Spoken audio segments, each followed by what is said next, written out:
Лондон, 1696 год. Город задыхается в вони и нищете, но над ним висит угроза страшнее чумы – полный экономический коллапс. Фунт стерлингов буквально рассыпается в руках.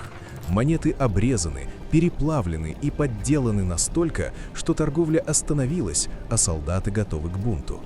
В этот момент в ворота Тауэра входит человек в строгом камзоле и напудренном парике. Исаак Ньютон. Тот самый гений, который объяснил движение планет, теперь назначен смотрителем монетного двора. Все ждали, что он будет пить херес в тихом кабинете, но Ньютон пришел убивать преступность с математической точностью. Для него фальшивомонетчики были силами хаоса, разрушающими гармонию Вселенной. И он собирался применить к ним свои законы движения, в конце которых преступников ждала только петля. Ситуация была катастрофической. Одна из основных проблем денег в стране – подделки.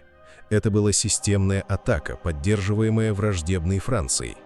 Ньютон понял – косметические меры не помогут, нужно переплавить все серебро страны. Он превратил монетный двор в огромную лабораторию, спал по 4 часа, лично замерял температуру плавки и рассчитывал скорость прессов.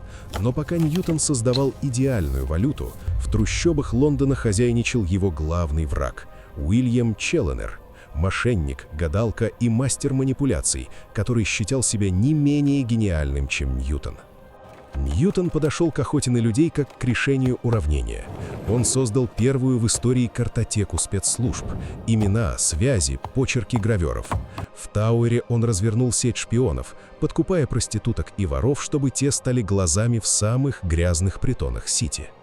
Челленер ответил дерзко. Он не просто подделывал монеты, он публично обвинил Ньютона в некомпетентности в парламенте.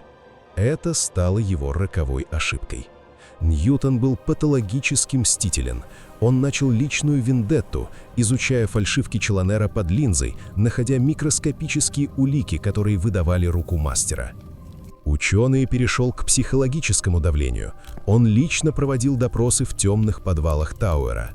Представьте, перед перепуганным вором сидит легенда мировой науки и тихим ледяным голосом излагает факты его биографии, даты и имена, о которых никто не должен был знать. Ньютон использовал логику как гидравлический пресс. Люди ломались под его взглядом, чувствуя, что этот человек видит их насквозь. Если вам нравится такой поворот в биографии великого физика, подпишитесь на канал, дальше будет еще жестче.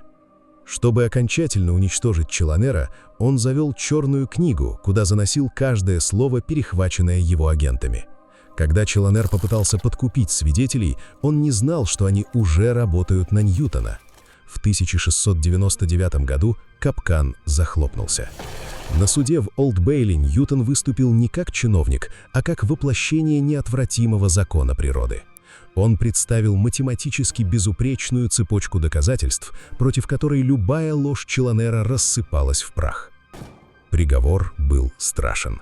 Государственная измена. 22 марта 1699 года Уильяма Челленера отвезли на казнь. Его ждало повешение. Ньютон не пошел смотреть на это. Для него это было лишь завершением эксперимента. Аномалия удалена, порядок восстановлен. Он занимал свой пост до смерти, позже создав золотой стандарт, который сделал фунт самой стабильной валютой мира на 2 столетия. Ньютон доказал, интеллект – это самое мощное оружие. Неважно, изучаете ли вы звезды или выслеживаете преступника, логика и дисциплина способны сокрушить любого врага. Сегодня мы помним его как автора законов физики, но в тенях Тауэра до сих пор живет эхо другого Ньютона – сурового стража, который не побоялся испачкать руки в крови, чтобы спасти свою страну. О ком из великих вы хотите услышать следующий разбор?